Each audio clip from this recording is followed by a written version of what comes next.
G'day YouTube, Warbles on a lot here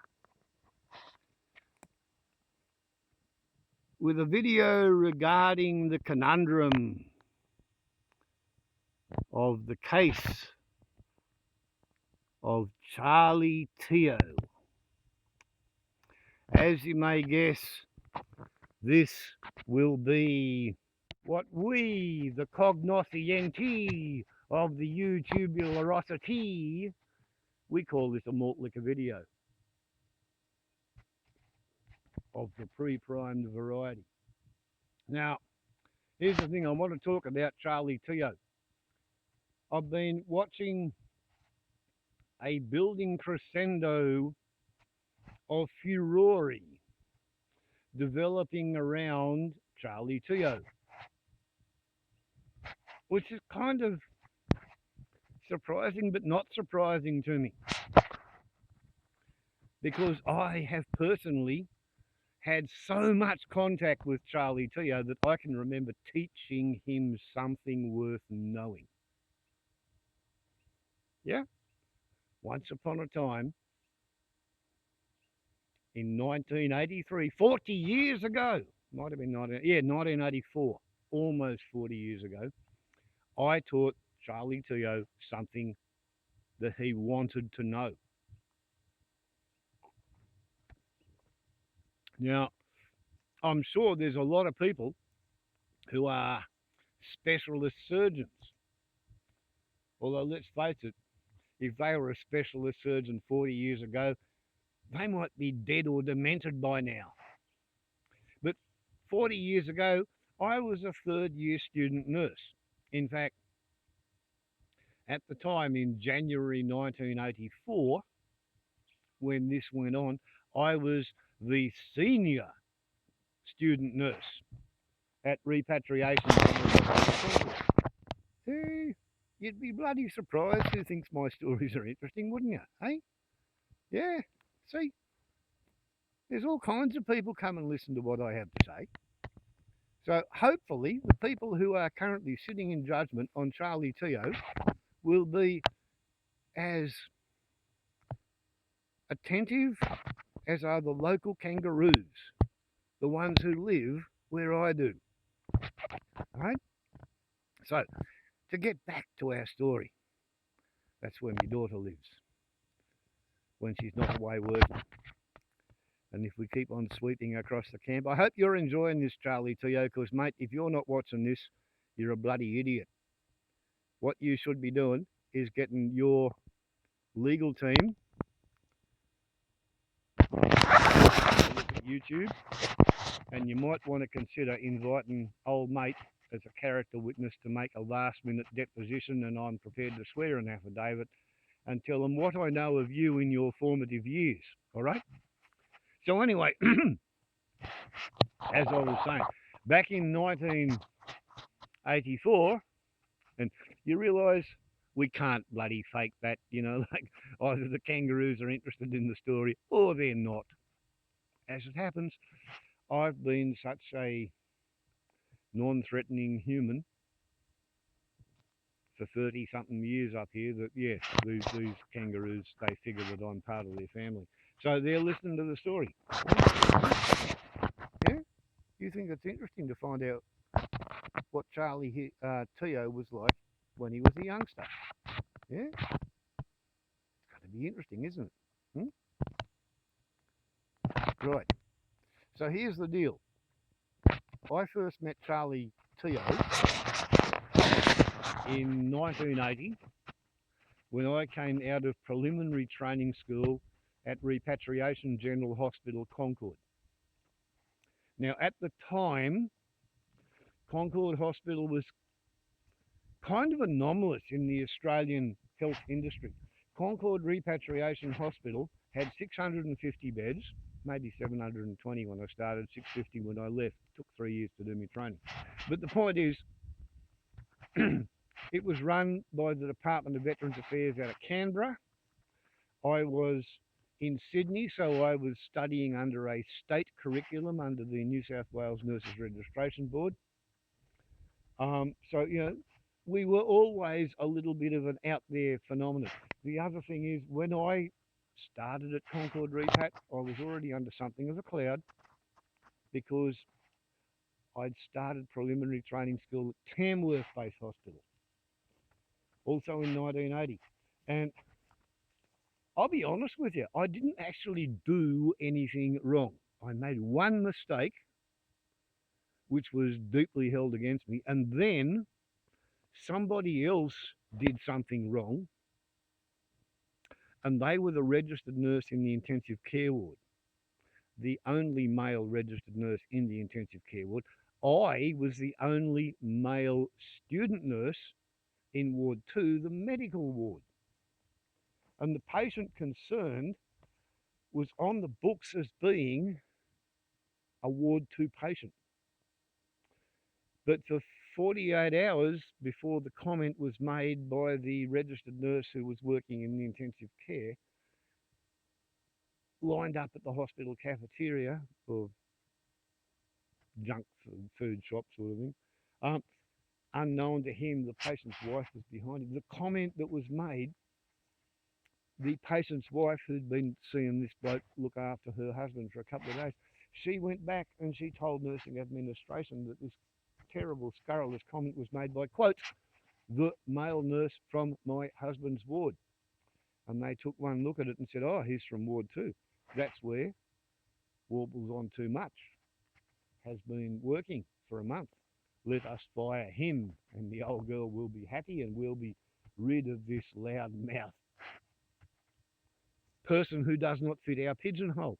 They wanted school leavers, female variety. My previous job before going to Tamworth Base Hospital, I'd been a bloody helicopter joyride salesman, working for Australia's first woman helicopter pilot. So yeah, I was a bit of an oddball. They fired me.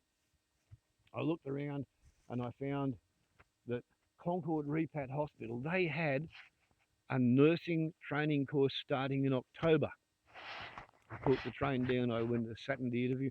What I did not know was the director of nursing at Concord at that point in time had not only trained at Concord Hospital, he'd also been one of the first students at Chevalier College Bowral.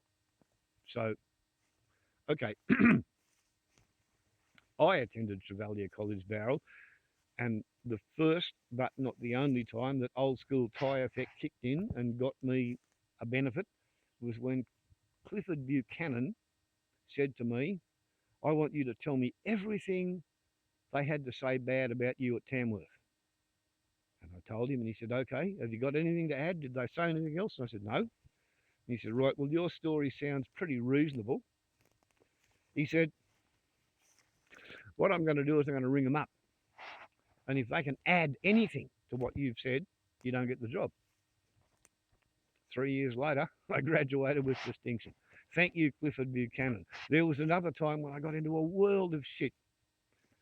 You know, the woman drove me to drink and then she followed me and called the police, and, you know, because I'd run over the medical superintendent's fence and the director of nursing's fence, and, oh, there was, what was it, 5 rose bushes and 2 letterboxes and 12 fence posts.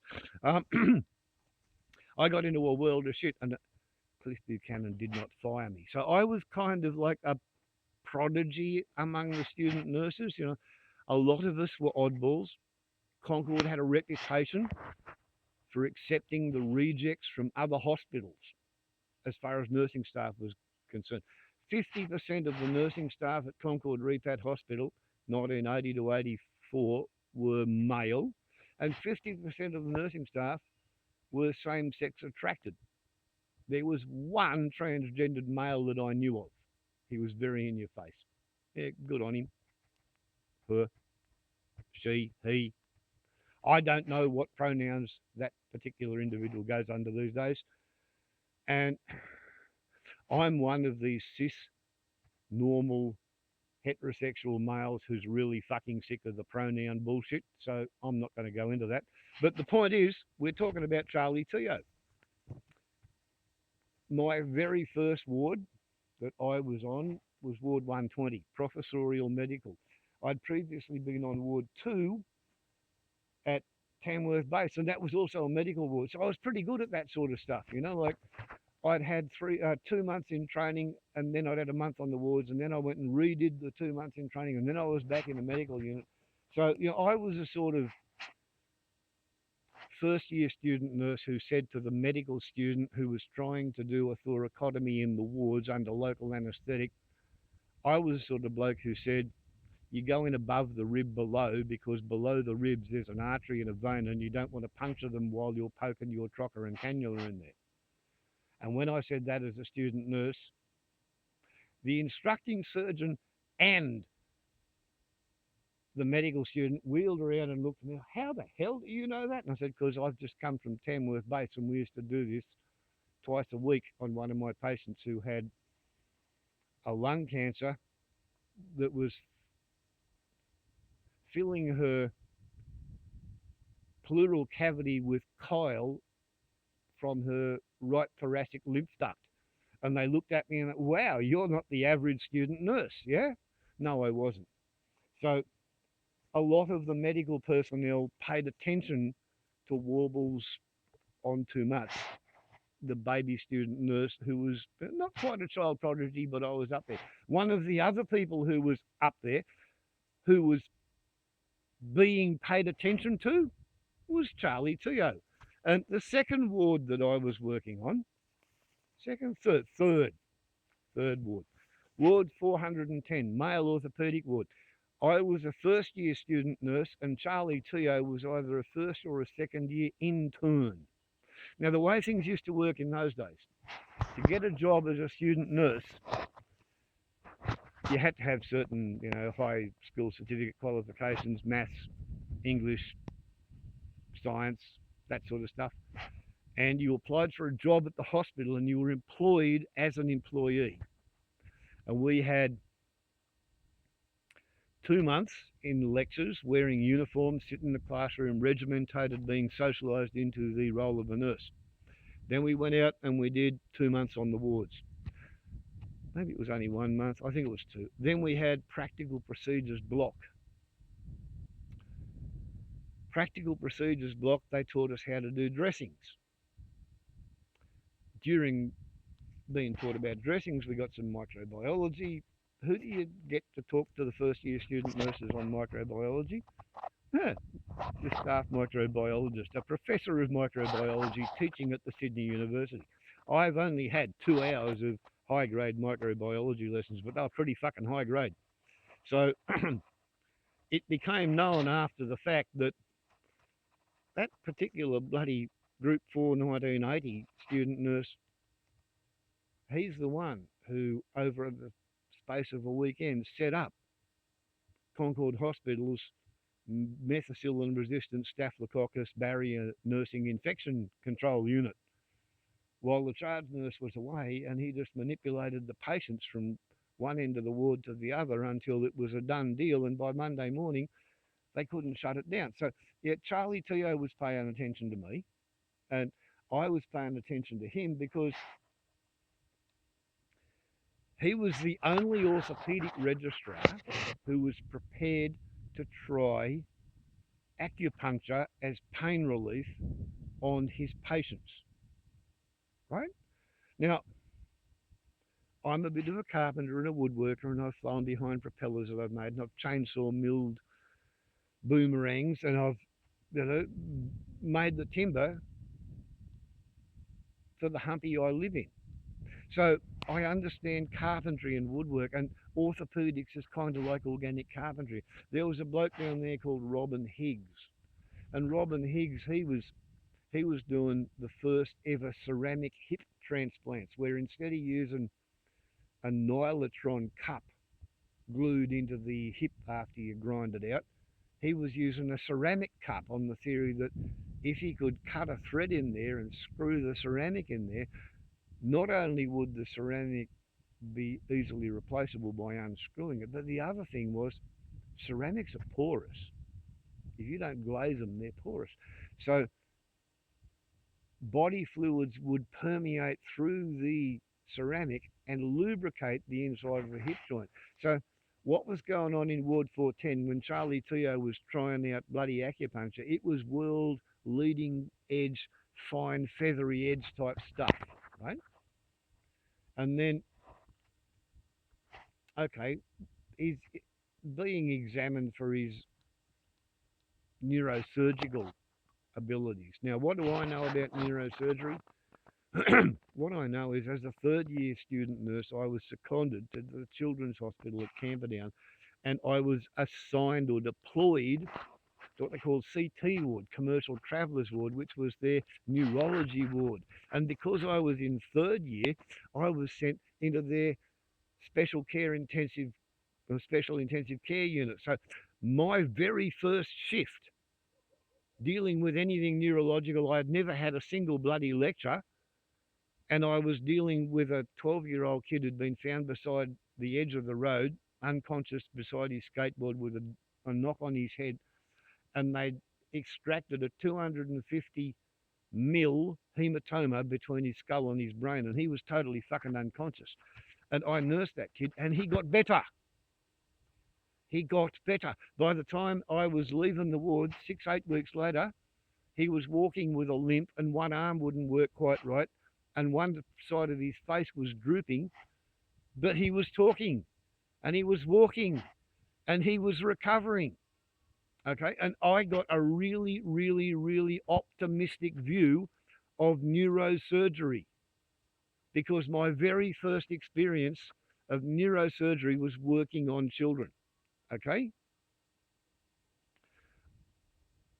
I nursed a lot of children. I saw cases that were hopeless. I nursed a kid from Namibia whose mother had a herpes outbreak, a perineal herpes outbreak, which dragged past the kid's eyeball. And the kid got herpes backwards up the optic nerve. And when it was 6 weeks old, when I looked after it, its brain was just a big skull full of pus. It was a hopeless case. I've seen neurological failures, neurosurgical failures. I've seen neurosurgical successes. When I knew Charlie Teo, he was not into neurosurgery. But I've done a little bit of it. I've scouted in brain surgery. I have engaged in humorous repartee with the anaesthesiologists and the neurosurgeons while we were in neurosurgery. I didn't have a binocular set of eyeballs to look down and see what was going on inside the patient's head.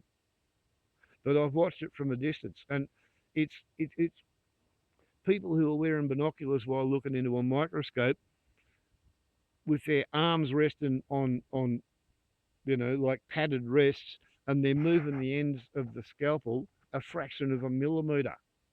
It's really, really, really tricky shit. Okay, so we bring Charlie Teo's mentality to it.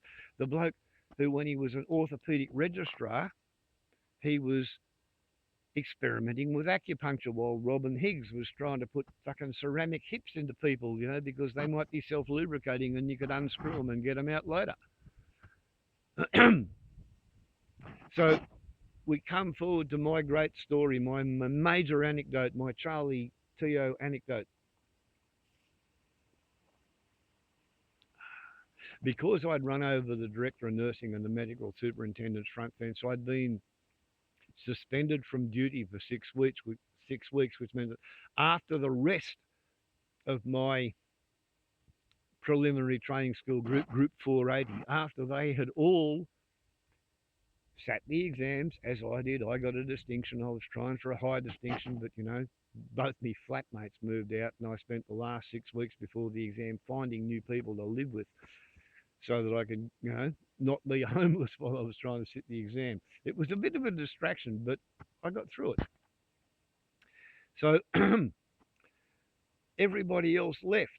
And here I am making up every sick day that I ever had because, I was overhung and had a headache or whatever. Plus every one of these 6 weeks of being suspended from duty from running over the maintenance front fence when, the crazy girlfriend fantasy told me to, oh, yeah, go away, do that, kill yourself, take your gun, and the gun's at the hospital. So, yeah, it was a complicated time when I was 21. But anyway, I got over it because Cliff Buchanan was my director of nursing and because he and I were both Chevalier College old boys. I did not get fired. all right? He put me on night duty for a month after I came back to work after 6 weeks being suspended from duty. And the only reason they didn't fire me was because I didn't get put in jail. And the only reason I didn't get put in jail was because I'd already gone to Australian Iron and Steel Works and I'd got a letter out of them saying that they would employ me as an operator on the acid bath at a copper mill. And because I had a job lined up, therefore I didn't get sent to jail. And because I didn't get sent to jail, therefore I kept my job as a nurse. And because Cliff Buchanan went to the same boarding school I was at, not only did I get the second start, but I also got his recommendation when I had to front the Nurses Registration Board Disciplinary Subcommittee to explain my various interactions with the law, L-A-W, not L-O-R-E. So, yeah, I was a kind of a notorious individual, but it meant that I was the senior student nurse at Repatriation General Hospital Concord. In fact, I am the last registered general nurse to receive the old style badge before the Department of Veterans Affairs took over. So what happened was I was sent to orthopaedic ward, and I was bloody good at orthopedics, and I was enjoying myself, and I was having a fat old time. And there was a patient who'd been in a car accident. He'd been sitting at the front of a bread van, and the bread van had been in a crash, and he had his hands on the steering wheel with his thumbs under the steering wheel, and at the same time that he'd had his right side run into, and he'd broken the forearm and the upper arm on his right side. He'd broken the upper leg and the right leg. He'd broken a couple of ribs. He'd got dings on his head. When he got brought to hospital, everybody concentrated on his right side. And there he was, strung up in traction, because we used to do that in those days, with a Thomas splint, and pulleys and belts and weights and all that old-fashioned. It works. If you can't do surgery, it works. When we go through the genetic bottleneck, people like me who know how to fix broken legs with traction, we're probably going to be in a bit of demand because it hasn't been done for 40 years. But anyway, here's this bloke tied up in traction, and he's complaining and he's whinging and he's whining and he's moaning and he's groaning and he's carrying on. He's kicking up a fuss. And his fuss was not about anything on his right-hand side that was busted. I'll just put the bloody booze down there. What his problem was there, the anatomical snuff box. See that there in green pen? The anatomical snuff box. Because if you're a nicotine junkie and you're addicted to sniffing powdered nicotine, what you do is you pour your snuff into that little depression there. See? You put your snuff into there and then you hold it up to your snout and you get all of the head spin of a nicotine junkie. That's why it's called the anatomical snuff box. Well, this bloke had a huge amount of pain over the top of his anatomical snuff box. And I said to him, well, how did you hurt yourself? And he said, well, my hand was under the steering wheel, and when I got crashed, it went like that. And I said, yeah, right. I'll tell you what's happened to you, mate. What's happened to you is you have got a broken scaphoid. Scaphoid, S-C-A-P-H-O-I-D. It's a little bone about the size and shape of a baked bean, and it's at the base of your thumb. And this bone here rests on the scaphoid, and the scaphoid is between that bone there and your wrist. And if you haven't got a scaphoid, your thumb doesn't work, and if your thumb doesn't work, you haven't got a hand any better than a kangaroo, right? So it's a really major thing. And here's the big issue, mate. The end that's closest to my heart is called the proximal fragment. The end that's furthest from my heart is called the distal fragment. And 65 to 70% of humanity, the only artery and vein going into the scaphoid comes in from the distal end. So if you break your scaphoid, the proximal fragment gets no blood.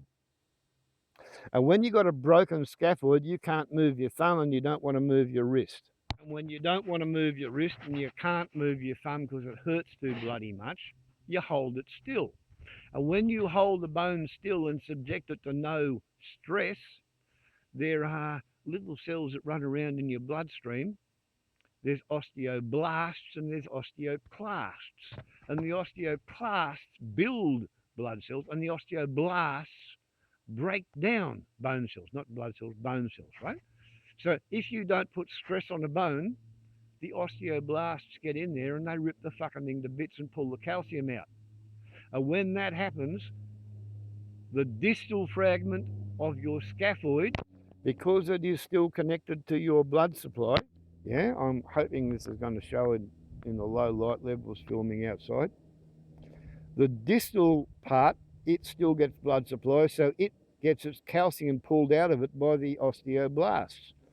The proximal fragment that's cut off from your blood supply, it gets no exposure to the osteoblast, and therefore it stays full of calcium. And thus, and because when you x-ray a broken scaphoid 21 days after it happens, all of a sudden the proximal end of the fragment is hard white in the x-ray because it's still full of calcium, and the rest of the fragment is really, really light white because the osteoblasts have pulled the bloody calcium out of it. And what that means is you then need to go and apply what's called a scaphoid plaster. And the deal is you have to immobilize the joint above the fracture, right? So you've got to immobilize that bone there.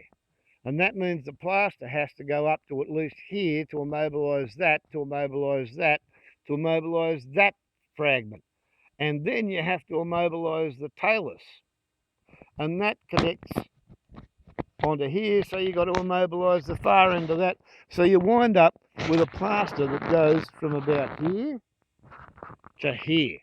And that is called a scaphoid plaster. And if you can put that on before the proximal fragment goes rotten from lack of blood supply and lack of oxygen, then you can regrow that scaphoid from the distal fragment in 75% of people. But if you wait until you can see it on an x-ray 21 days later, your success rate's down around 30%. And after that, you have to go in there and try and graft in a synthetic Teflon, nylon scaphoid, and it's not always a success. So by that stage, I'm a third-year student nurse, senior student nurse of the hospital. Charlie Teo, what was he? He was the senior orthopaedic registrar, right? They finish 5 years of medical school. Their first year as an intern, they're guaranteed employment. Their second year as an intern, they only get that if they're really smart. When I met him, he was a first-year intern. He got his first-year internship. I was in first year. He got his second-year internship. I was in second year. He's now an orthopaedic registrar, and he's just starting his second-year registrar, and I'm the senior student third-year nurse, and I've been there for over the year, so therefore I'm still there. I'm talking to him. We're kind of up there. And I say to Charlie Teo, excuse me, that patient over there, he's got a fractured left scaphoid. And he looked at me and he immediately said, how can you know that?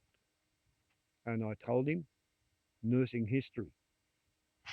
And he said, no, bullshit. There's no way you can possibly be sure of that until 21 days afterwards. And I said, I'm telling you, Charlie, the way he hurt himself and what he's complaining of now and the way he's sore right now, speaking as a fairly experienced orthopaedic student nurse, you know, like this is my second or third tour of the orthopaedic ward, so I've probably done almost 6 months here. I'm telling you, this bloke's got a busted scaphoid. And he said, well, I really should pay attention to what you say, and I should wait for 3 weeks, and then I should x-ray him. But I've known you for a while. Right, Charlie Teo paid attention to my backtrack. He said, I've known you for a while. I will order the x-ray today, but we'll see how it goes. And I said, I'll bet you it shows that he's got a busted scaphoid. And then 5 days later, I saw Charlie Teo and he said, nah, no busted fracture. And I pulled out my $10 note and I gave it to him because we had shaken on the bet. And then I went on holidays for 2 weeks because that was kind of like my strategy, was synchronise my 2 weeks with the holidays of my girlfriend. She was at a different hospital and she was second year and I was finishing third year. Anyway, what I wanted to do was come back to Concord and work 2 weeks after having 2 weeks holiday before I quit. Made sense at the time. So I pay Charlie Teo on the bet that I think I've lost, right? And then I come back 2 weeks later and I'm standing in line at the cafeteria and I've got my meal selected and I'm right at the cash register and there's, I don't know, maybe 120, 200 people in the cafeteria because it's a big hospital. You have a lot of people there and it's mealtime. And from the very far end of the line, I hear, nurse, nurse, male nurse, male nurse. And I turn around and there's Charlie Teo and he's holding up 2 $10 notes. And he yells so the whole cafeteria can hear, nurse, my $10, your $10. How did you know? And the whole fucking cafeteria is looking at us. And I had to say to the lady, look, excuse me, like, can you put that somewhere? I've got to go and talk to this bloke. Like, I'm a student nurse. He's a registrar. And I go and talk to him.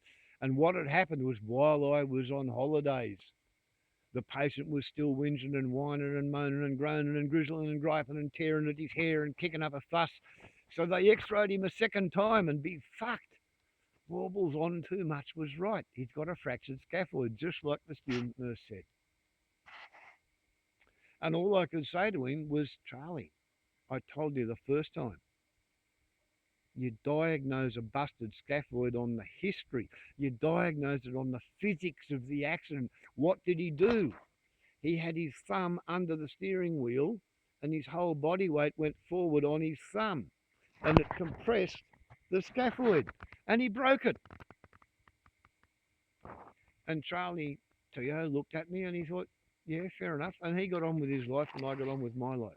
Now, what he did, unknown to me, was he went and specialised in neurosurgery. I had no idea he wanted to be a neurosurgeon. Personally, I come back from kids' hospital and I got lectures. I got a month of neurology and neurosurgery lectures, and then I went and worked in an adult neurosurgery ward. And I have seen a man walk in carrying his suitcase and tell me that he's had his brain cancer operated on in Tasmania 5 years ago. And now it's come back and he's got a few problems and he can't get anyone in Tasmania or in Hobart, or in Melbourne, which is next to, or in Canberra to operate it on. So here he is in Concord where there's somebody who's prepared to have a go at it. And I said, well, are you sure you want to do this? Like if 3 neurosurgeons have already said you've had your 5 years, mate, accept that. Are you sure you want to have another go? And that bloke said, yeah, I'm sure. And he went off to operating theatre and he came back. And while he was in theatre, I was in the cafeteria. And there were people coming out of operating theatre saying, oh my God, you won't believe what's going on. There's a bloke up here. If you look up through the bottom of his mouth, you can see out over the top of his ear hole. Like they're going really to town on this guy. And I went back to the ward and then he came back from operating theatre and recovery and he was a human turnip. He was unconscious. He was leaking cerebrospinal fluid from his ear and his nose. He never got anywhere. It was like, oh my God, what the fuck is going on? I'd calibrated all my expectations on neurosurgery from working on children. And you know what? Children fucking regrow. I've played chess with a 15-year-old who'd had half a brain taken out, a hemispherectomy, because she had epilepsy. And it kept happening on one side of her brain, so they cut it away and threw it out. And they did it young. and therefore she was able to play chess and she was able to talk. She was a bit iffy with the walking, but yeah, you can do without half a brain if you lose it early. You know, like I've read up case histories on, there was a bloke in England. He didn't know he had hydrocephalus until he got a knock on the head in a car accident and he went to have a CT scan and they found that 90% of his brain matter had been completely wiped out by the pressure of the hydrocephaly inside his brain. And he was actually shunting his processing all around the cortex that was remaining. But at the time they discovered it, he had a driver's license and he was a third-year university student studying engineering. Like the brain is really, really, really good at compensating for bad damage if you are young enough when the damage happens. But if you're a grown-up and you let someone go in there and scoop out a third of your brain and chuck it to the shithouse, yeah, you can expect to be a turnip. You can expect to need 2 nurses to turn you over every 2 hours and rub your bum and change your sheets because you're going to be incontinent, you're going to be unconscious, you're going to be utterly fucked. Okay, so here's the thing.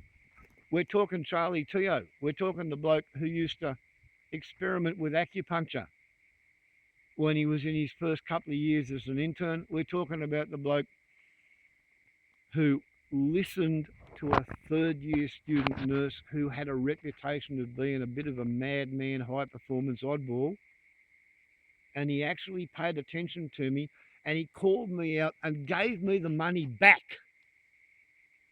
which I had paid him when my bet on the X-ray had gone wrong. Now, I want you to think about this. There's a whole bunch of people who say Charlie Teo is a fat cat, trendy, money-grubbing arsehole who's trying to make a profit out of people who are dying of cancer and he's charging too fucking much for their surgery. I don't think so. I think Charlie Teo honestly believes what he said in his testimony, which is he does not believe any kind of tumour is not operable unless he's had a go at it and found he can't do it. And the people he has a go at, let's be honest, they are fucked anyway, right? And if you don't want to accept that, I want you to ponder this one. Do you see why I've got a fucking mangy looking half a beard? That's because I've had 7 lethal doses of photon equivalent X-rays between my nose and my nipples. Now, they didn't go the whole thing. I didn't get 70 grays across everything. 10 grays is enough to kill 99 out of 100 people if they get 10 grays everywhere, right? And it probably takes 60 days to 6 months for them to die, depending on how good the medical treatment is. But anyway, yeah, 10 grays is a lethal dose for 99 out of 100 people. 6 grays is a lethal dose for 50%. 2 grays is a lethal dose for 5%. I had 70 grays between here and the here, right? I know what people who've been told they've got a malignant carcinoma are prepared to take on. What my oncologist said to me was, it's a bad cancer to have because it will kill you if you don't get treated. It's a good cancer to have because we have a treatment which is expected to be curative with 90% expectation of success. But it is a grueling treatment. I took the treatment. Do you think that somebody who knows at the bottom of their heart that they have a choice between dying on the operating table or Charlie Teo trying a fucking miracle curative surgery that nobody else is brave enough to try? Do you think they're going to say, oh no, I'm going to go away and I'm going to maintain my quality of life as long as possible? If I had to maintain my quality of life as long as possible, I would still have my teeth. Why do I not have my teeth? Because 70 grays was how much radiation they were going to take. 50 grays is enough to kill a tooth. I had to have them all pulled out to make room for the radiation. If you have got a malignant cancer, you will fucking near do anything. You will grasp at any straw. Personally, because I scouted in a radical neck dissection 40 years ago. Took us 5 hours.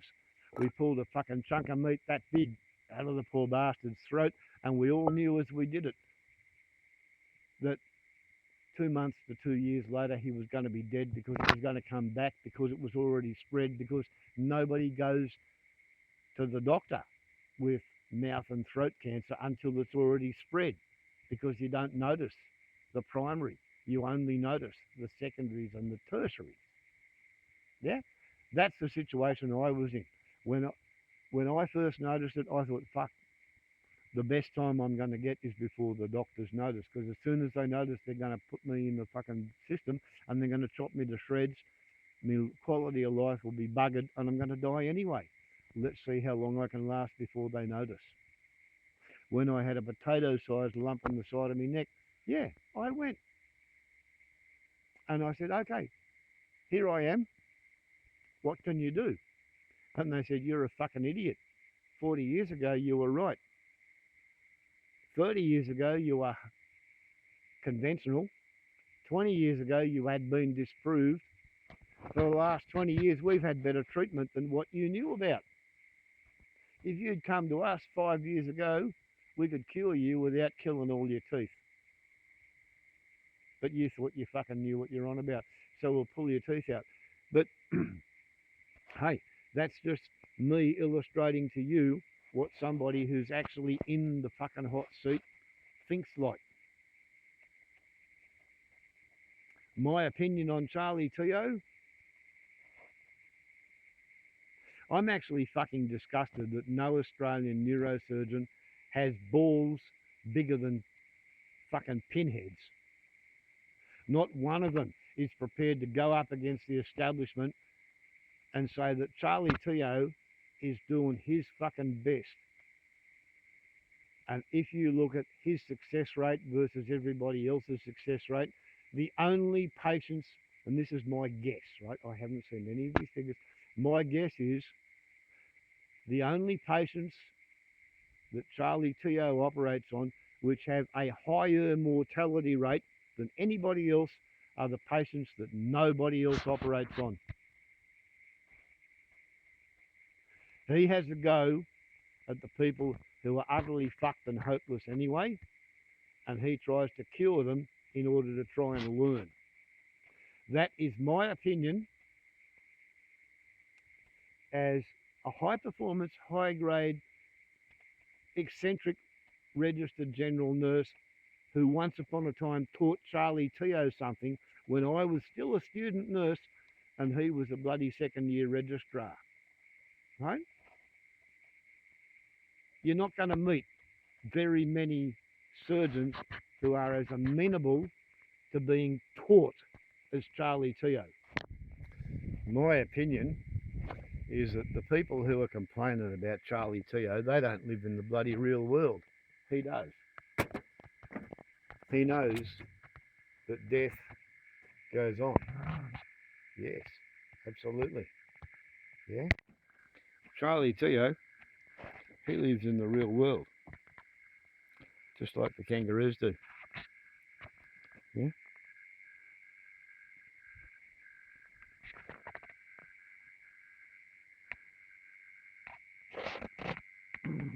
You want the kangaroo? You want the bird? It's okay. You can have the bird. How about you? What about you, boss? Hey? Yeah, I know. You're a boy. Yeah, you're a big boy. Yeah. You're a full size. Anyway, Charlie Teo, he lives in the real world, as do these kangaroos. There we go. See? Head torch. Yes. And these kangaroos know that I'm harmless.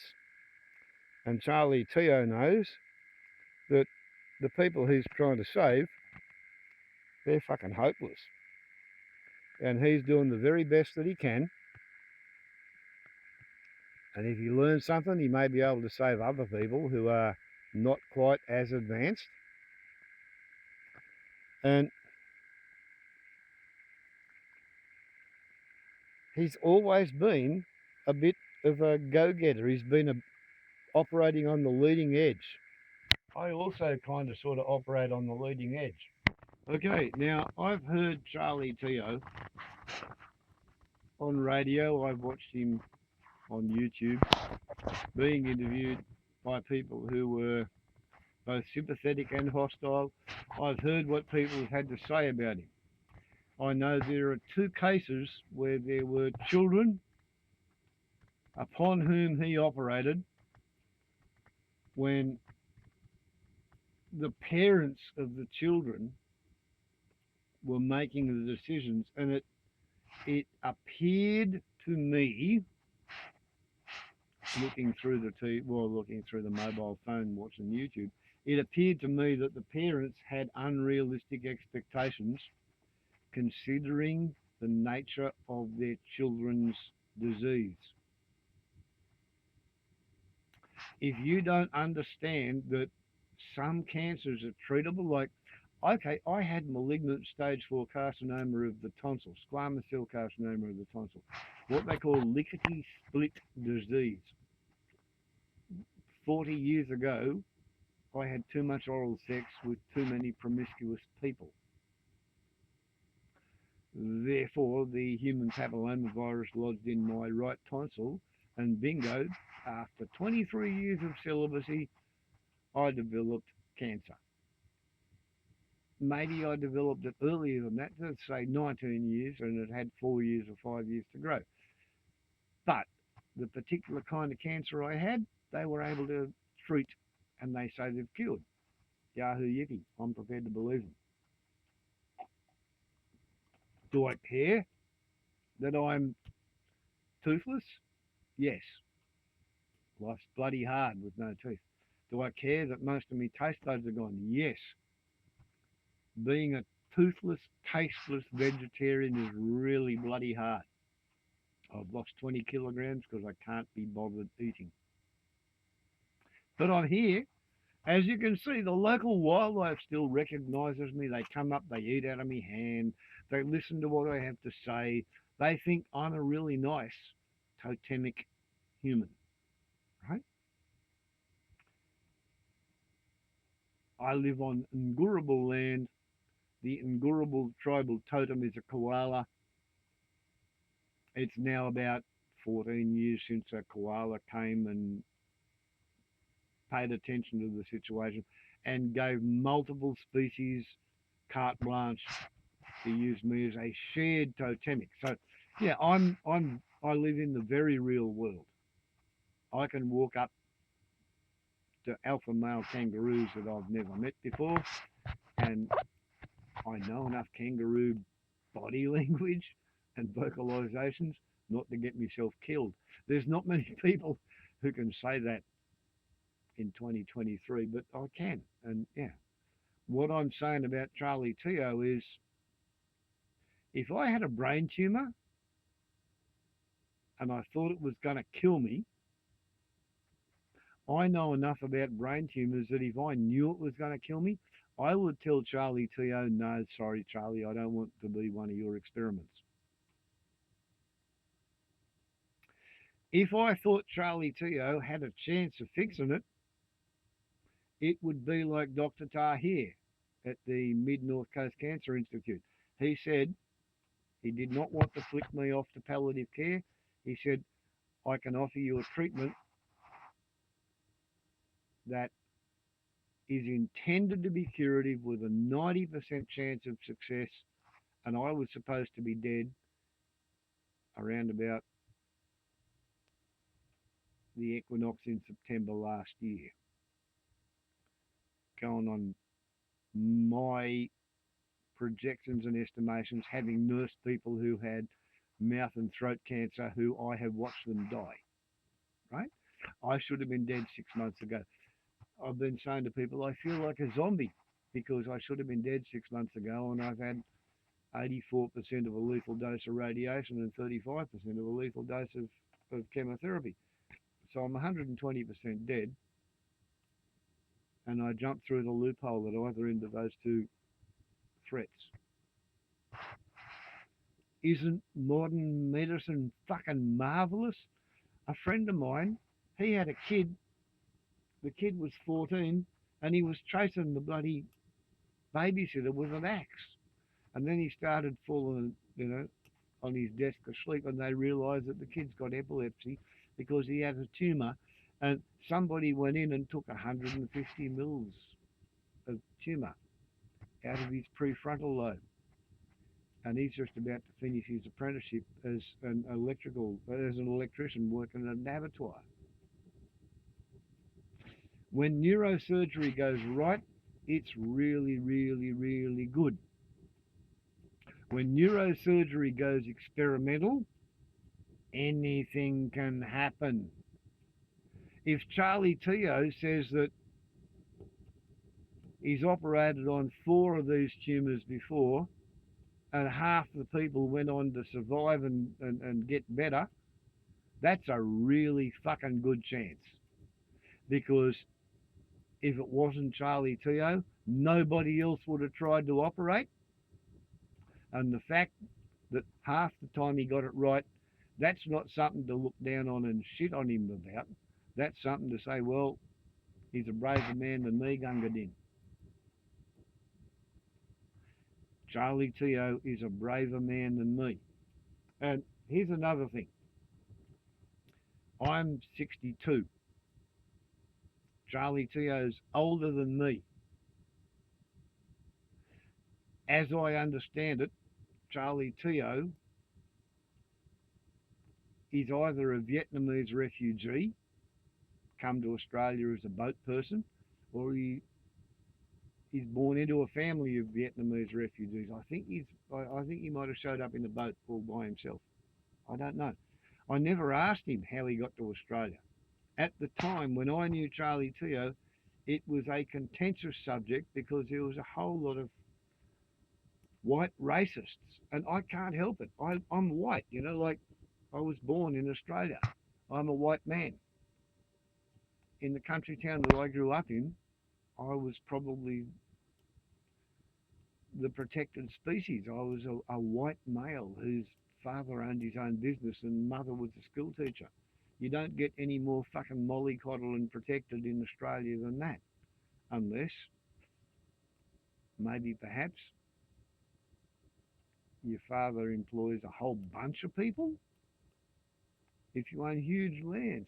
If you are, quote, an original settler, which means in New South Wales, you have to be still living on a land grant your family got before New South Wales became an independent colony in 1872.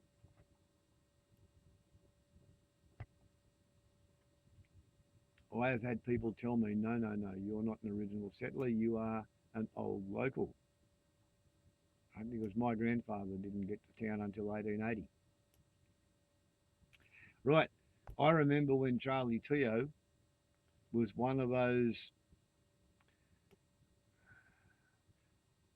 high-achieving Vietnamese migrants to Australia who were making redneck white supremacists uneasy.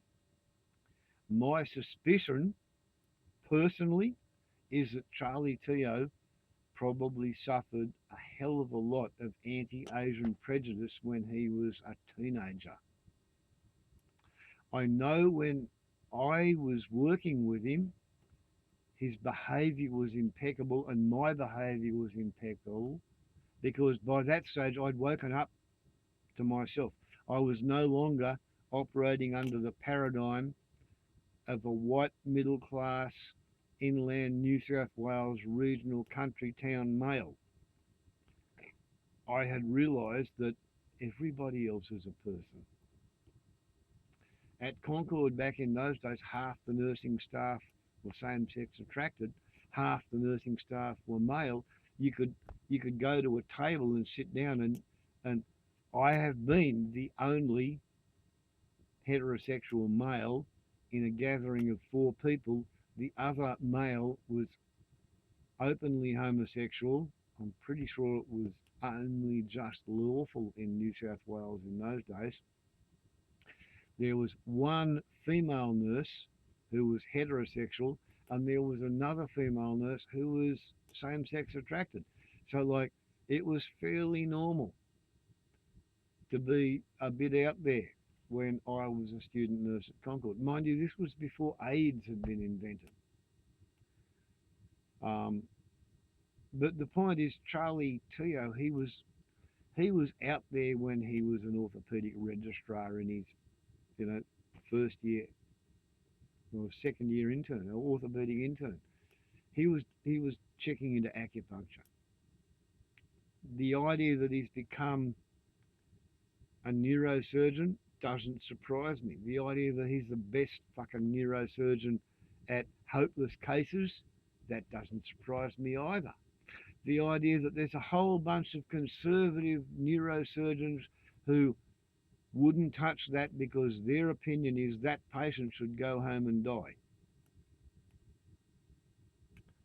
It's kind of like the surgeons that I scouted for 40 years ago, and their theory was that, we have to do a radical operation and cut out as much as possible in the hope of catching this before it spreads. Very occasionally, what they tried worked, but for most people, it had already spread. They would have been better off using radiotherapy and chemotherapy. My understanding, bearing in mind I haven't worked as a nurse for a long time, long time. January 1986, I lifted one fat old lady too many, and they pensioned me off effectively.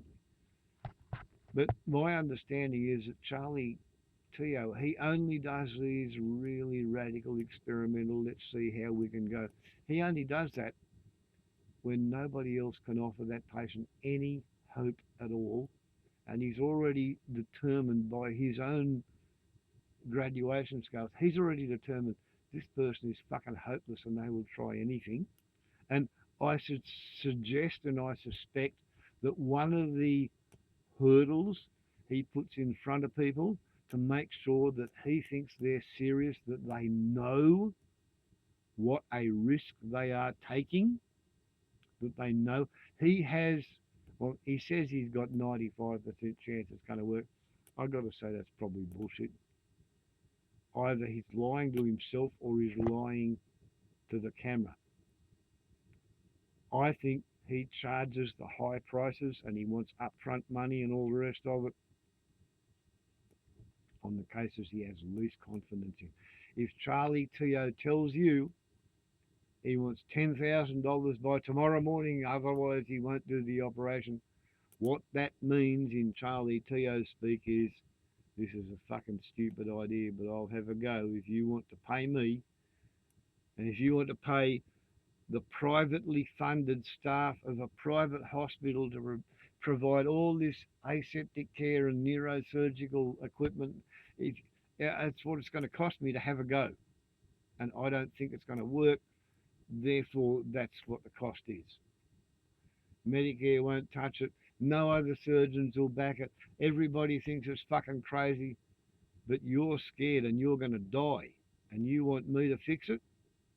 I'll try. I think that's Charlie Teo's motto.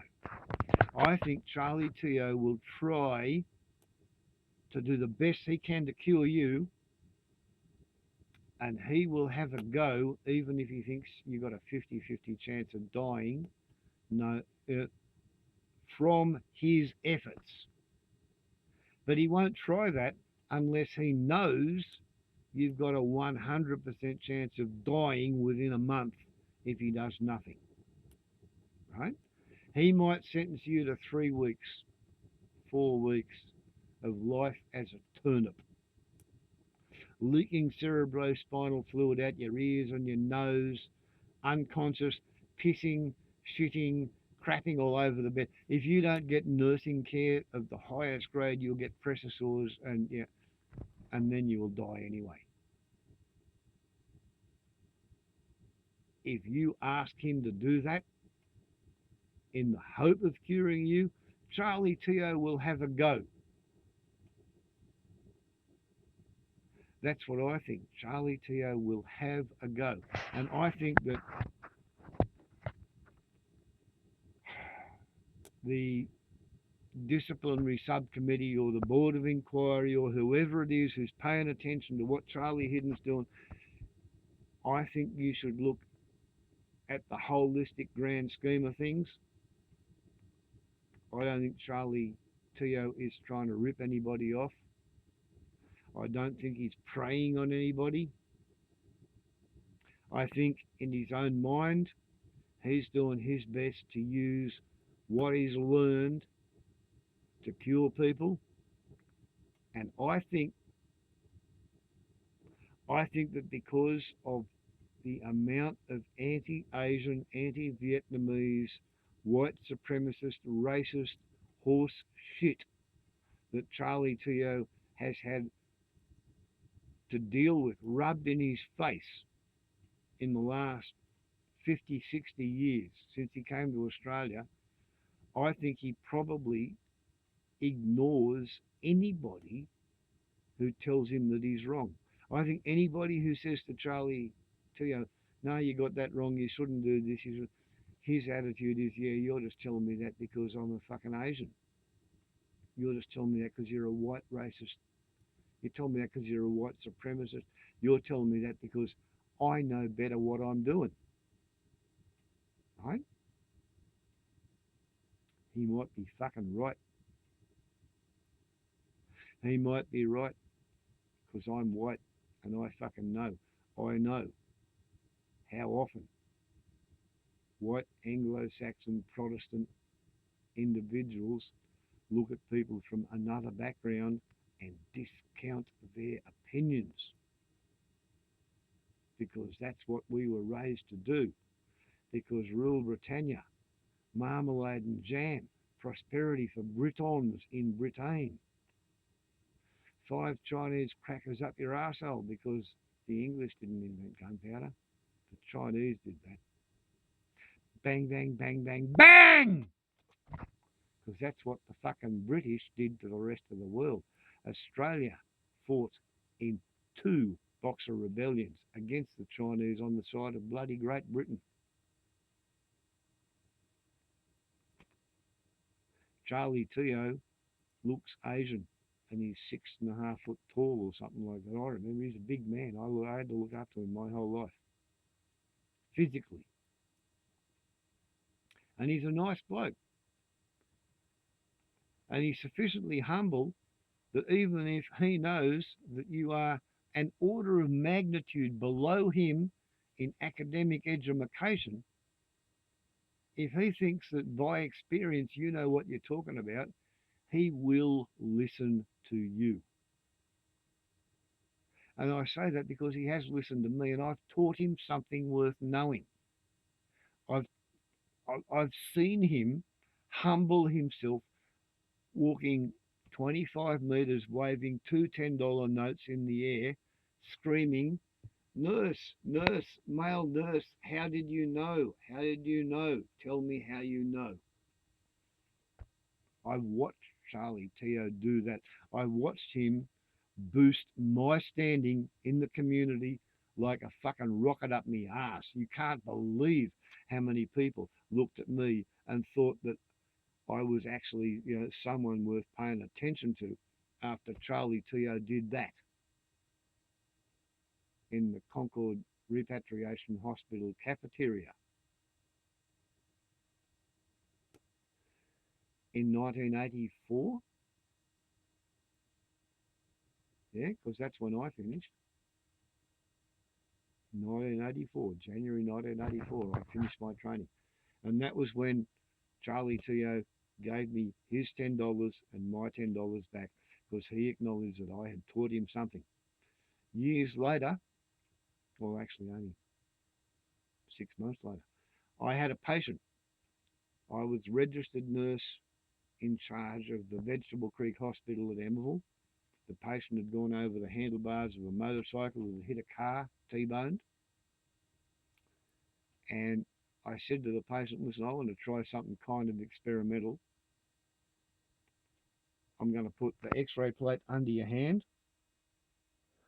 In your other hand, I'm going to give you a mask attached to a demand regulator, attached to a 50% cylinder of oxygen and nitrous oxide.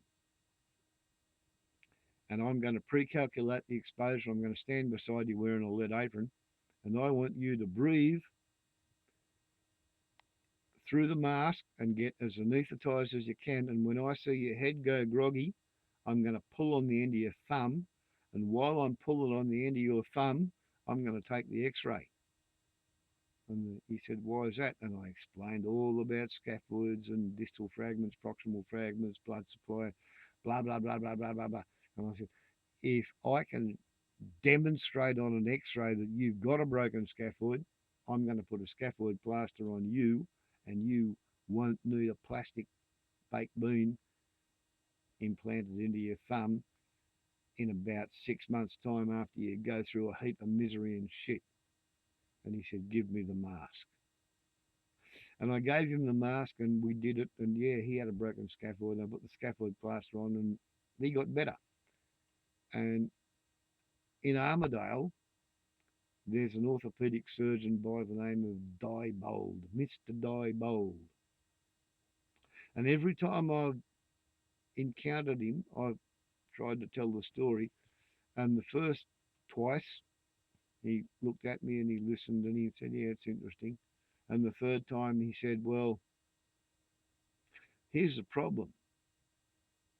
He said, when I order an x-ray of a scaphoid, the x-ray department doesn't have a bottle of Ventanox, and the casualty department doesn't have an x-ray machine. And I can't get an anaesthesiologist to go to the x-ray department to use casualty's bottle of Ventanox to use on the x-ray patient, to use your idea to show it. He said, I understand it, but the practicalities of the system mean I can't do it.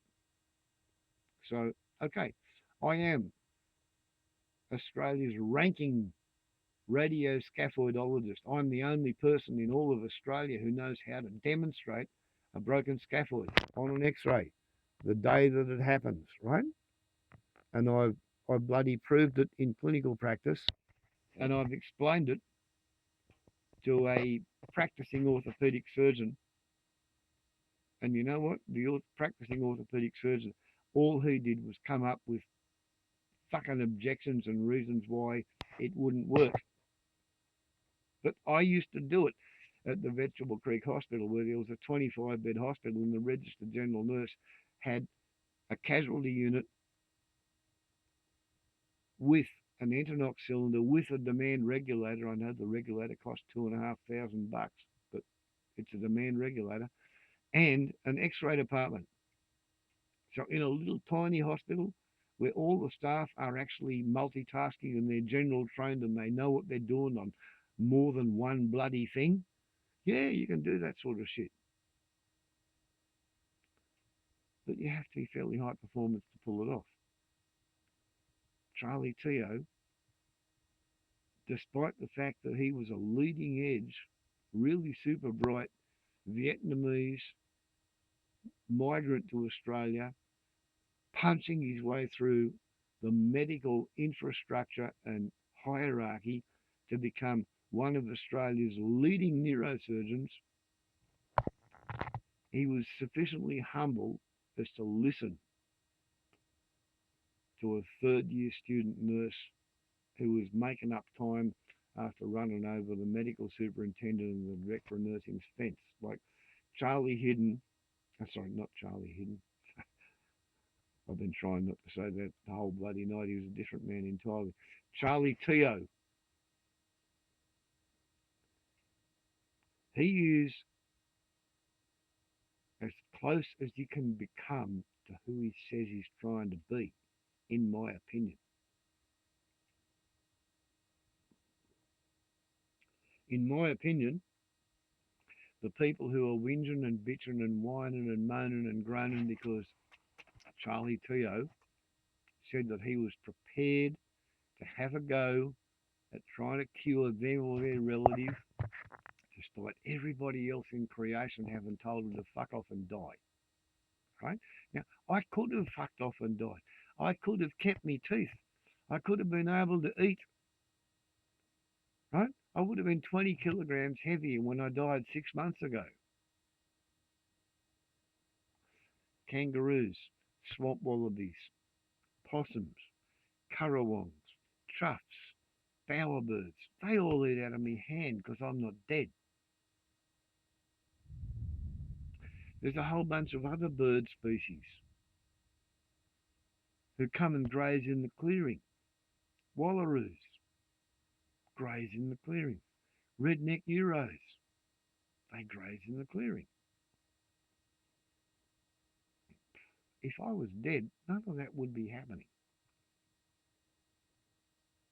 If I was dead, my wife would have inherited the 100-acre endangered species sanctuary I've been paying rates on for 33 years. Sometimes,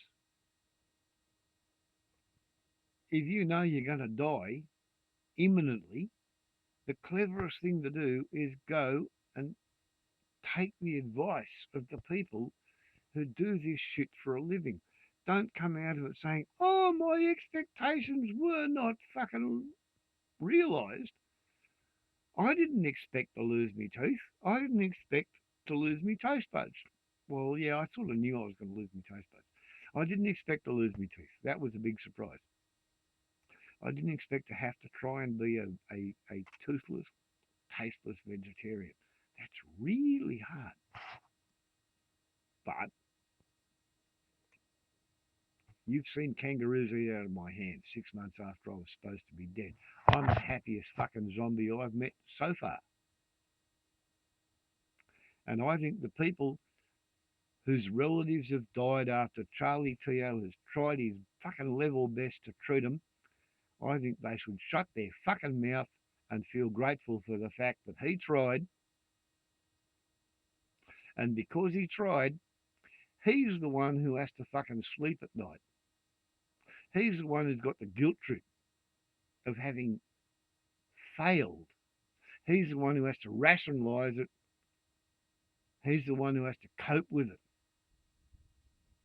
All you fucking grieving relatives and whinging fucking idiots who are complaining that Charlie Teo didn't save your relative who was slated for the fucking grave anyway. They had one foot on the banana peel, the other foot was in the bottom of the grave. That's why they went to Charlie Teo. That's why they offered him $10,000, $50,000. Here's the money, fucking operate on me tomorrow. It's because they didn't want to listen to every other fucking neurosurgeon anywhere. Everybody else said they got no chance. Charlie Teo said, I'll give you the best chance I can come up with. And they've got 4 people that he fucked up with, and they're fucking complaining about that.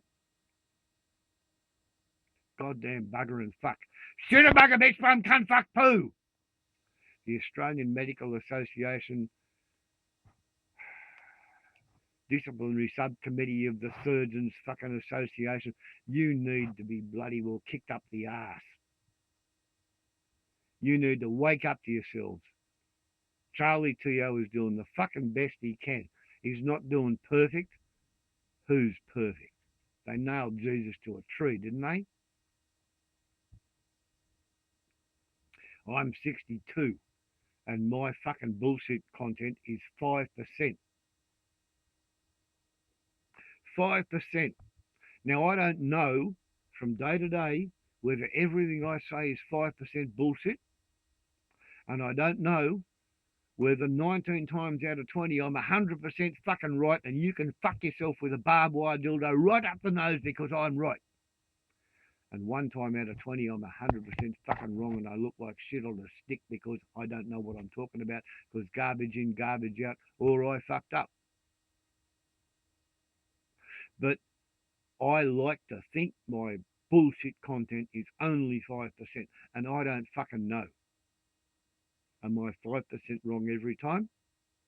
Am I right 19 times out of 20? Charlie Teo chops people's brains up, hoping he's 95% right every fucking time. How dare you or I or any other fucking arsehole who doesn't know how to sew up a cut foot dare to complain? I can sew up a cut foot. I know how much fucking xylocaine or bloody cocaine, xylocaine. I know how much to put where. I know how to check to make sure I'm not sticking it in an artery. I know what size fucking suture, what size needle. I know how to do it. Not because they taught me in nursing school, because I learned at the Vegetable Creek Hospital at Emerville when I was registered nurse in charge of the hospital. In fact, I used to sign off every night, every end of every shift, sister in charge of the hospital, because when I was nursing, they didn't know that nurses sometimes have testicles. Not on the paperwork.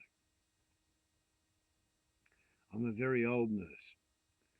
I'm a nurse so fucking old, I'm the last hospital-trained registered general nurse to graduate from Concord Repatriation Hospital, and I graduated with distinction. And I made the jump from senior student nurse to sister in charge of the hospital with 3 months sitting on the dole at the coast. As nurses go, I'm pretty fucking good. Yeah? You're not often going to meet a nurse who knows much more about bush nursing, generalising, than me. Because I'm old school. I can do it without a computer. I can do it with fucking bandages and boiling water and salt. You know, I've cured kangaroos with lacerated feet at a distance of 2 metres, squirting the hypertonic sterile saline onto their cuts. Yeah? And I'm telling you, Charlie Teo is a good bloke. He's doing the best he fucking can. And he's dealing with hopeless cases. And here's 4 people or 2 people out of how many people has he operated on? And they're saying, boo-hoo, sob, he couldn't cure my relative. I thought he was going to fix it. Yeah.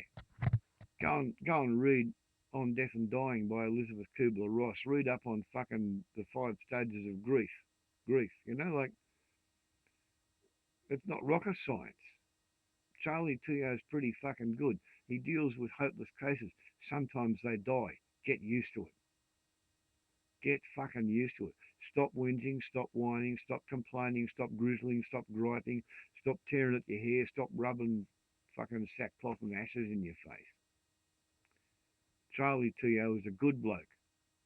I haven't talked to him since 1984, right? Nearly 40 years. But as I recall him, he's a good bloke. He's a genuine bloke. He's an honest man. He's a humble doctor. Do you know how many doctors are humble?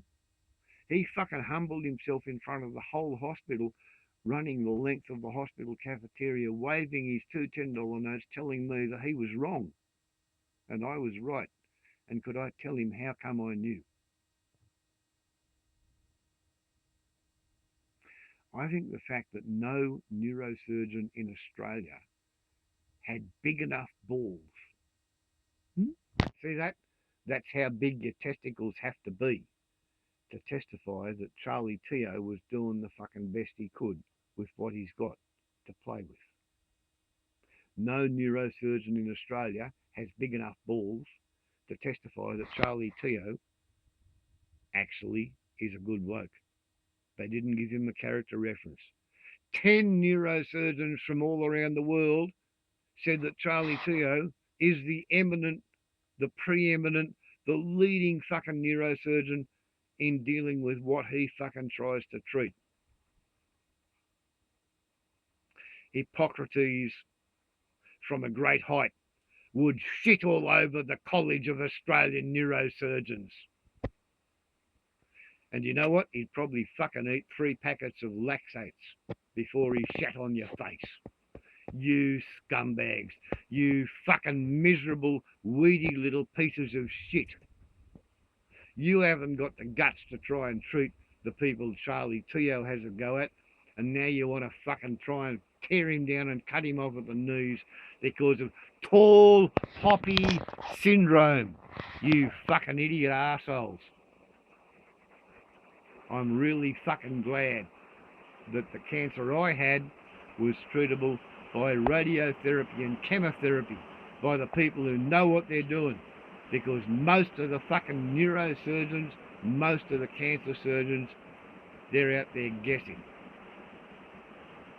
And if you really want to fucking put a touchstone up there, how's Johnny Farnham going after his fucking 12-hour surgery? Because he was operated on the day I started my fucking radiotherapy and chemotherapy, and I'm here talking to you. Yeah? Poet in residence from the Environment Centre at Armidale.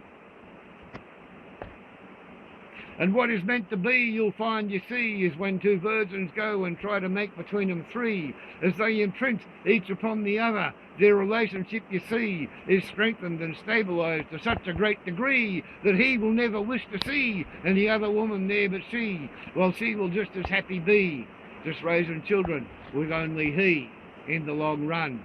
And that's the amputated version of the abridged long run. Can Johnny fucking Farnham sing like that? He had surgery for his cancer and it did not fucking work. He took that chance. I had radiation and chemotherapy and I can still talk. I can still recite. Yeah? My radiation oncologist, he fucking knows what he's doing.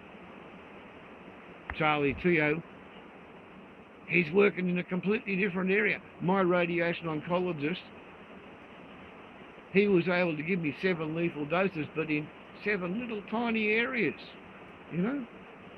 Like, I had a tumour the size of a potato on my neck. I had another one, smaller, the primary, on my tonsil. I had another one in the base of my tongue. I had another 2 up here, under my bloody mouth. I had another 2 down here in the armpit. I have absolutely no weakness in my left arm, but 2 places in my armpit got a lethal dose of radiation. I'm talking, I'm swallowing, I'm drinking, I'm breathing. You can't do that in a brain. The radiation therapists were absolutely super careful to only go in through the part of my skin that could put the radiation where it would, you know, bzzz, and the radiation goes through one central little walnut. They were able to achieve that. You can't go into somebody's brain with a scalpel and do what you can do with radiation by going around from all different directions. And with radiation, you can kill an area like that. With surgery, you have to get in there. You have to cut away whatever you have to cut away to get there. You have to burn cauterizing with radiothermy, or you have to tie off all the bleeders on the way in there, and then you have to look at brain tissue, which all looks like fucking white soup, and you have to figure out, oh, well, this is the tumour, and this is the normal tissue, and this is the tumour, and this, and you have to try and cut far enough into the normal tissue to stop the cancerous shit from growing. How the hell anybody expects Charlie Teo to go into the brain of somebody who's been given up on by all the other neurosurgeons who've done the easy shit, you know, like the fucking human whale I nursed in 1983, the bloke who's been operated on in the 1970s in Tasmania, and he'd had 5 years of productive life, and he was getting some symptoms. And in Tasmania they wouldn't operate. In Melbourne they wouldn't operate. In Canberra they wouldn't operate. He went to bloody Concord Repat and he found the bloke Charlie Teo studied under. And Charlie Teo studied under the experimental neurosurgeon who created the fucking human turnip that I nursed for 3 weeks when I was in my 3rd year, when I went to the adult neurosurgical ward after having had lectures in neurology and neurophysiology and neuroanatomy and neurosurgery, which I had the lectures after I'd worked on children, and children recover. Grown-ups fucking don't. Yeah? If you have a big neurological injury as a teenager, you will recover somewhat. You have a really big injury as a child, you will recover almost totally. If you have half your fucking brain cut out because you got cancer as an adult, expect to become a turnip. Huh? That's what I learnt years ago. And medicine has progressed. Now I'm here. I'm 62 and I should have been dead 6 months ago. Because medicine has progressed. And Charlie Teo, I think he's a pretty good bloke actually. If there's any possible way that this can help influence the tribunal that's paying attention to whether he should be permitted to operate without constraint or stricture, I would love for them to pay attention to this video. Warple's on a lot to YouTube. You take it easy. Such is life. Ned Kelly. Such is life. Welcome to my 3 metre by 4 metre lawn locker. Ciao, Charlie. I have resisted the temptation to make this video for a while because I didn't know whether it was going to help or hinder. But you know what, Charlie? I think you're a fucking long way out on a very thin twig. And I think at the moment, mate, you need whatever fucking help you can get. And how many other people can remember you from when you were an orthopaedic registrar, listening to the advice of the hospital's most senior student nurse? Because I can remember that, and if you want me to testify to that, get in touch, all right? P.O. Box 418 Glen Innes. P.O. Box 418 Glen Innes. Charlie Teo, if you get your solicitors to contact me, I will ring you back. Warble's on a lot to YouTube. Your other option, come up in my comment threads, and I will take you at face value and accept that you are who you say you are. Good luck, mate. I wish you weren't in such a fucking dire situation that you need the help of someone the likes of me. But if I can help, I will. Because I remember you, and I don't think you are the arsehole that some people say you are. I think you are the enthusiastic, bright young bloke who I remember, who was pretty much smarter than everybody else in your class of doctors, and who I enjoyed working with. So, Charlie Teo, if I can help you, let me know. Warble's on a lot to YouTube. There you go. And, yeah, surprising, because the only other person that I've had intimate personal contact with who's ever become really famous was a bloke who, in 1973, he called himself David Cook, K-O-C-H, Cook. He came from Gunnedah. He'd gone to the convent there. He got a bursary or a scholarship to the same boarding school that I was at. And I looked at him and I said, K-O-C-H, how do you get cook out of cock? He's never talked to me again. But these days you'll see him on Channel 7.